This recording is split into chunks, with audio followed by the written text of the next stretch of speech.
આપણે થરપારકર આ રણ આવી ગયું ત્યાંથી સિંધનો થરપારકર પ્રદેશ, જ્યાં સુધી સામખિયાળીનો પુલ નહોતો બન્યો ત્યાં સુધી ગુજરાત કરતા કચ્છનું, રાજસ્થાન, પાકિસ્તાન, સિંધ પ્રદેશ સાથે વધારે વ્યવહાર હતો.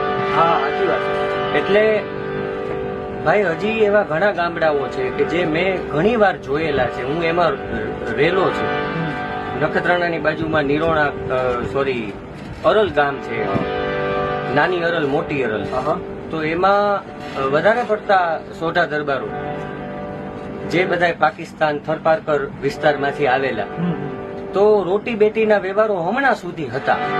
અને ભાઈ આજની તારીખમાં લગભગ 80-90% બેનો છે એના પિયર પાકિસ્તાનમાં છે. ઓહો, કે જેણે એકવાર હાહરીએ આવીને કોઈ દી પોતાના બાપના ગામના ઝાડવા નથી જોયા.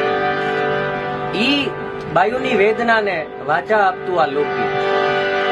હે જીલણ તારા પાણી, હે જીલણ તારા પાણી, હે મન ખારા ખારા લાગે, હે મન વખ જેવા લાગે, હે મન ખારા ખારા લાગે, હે મને વખ જેવા લાગે.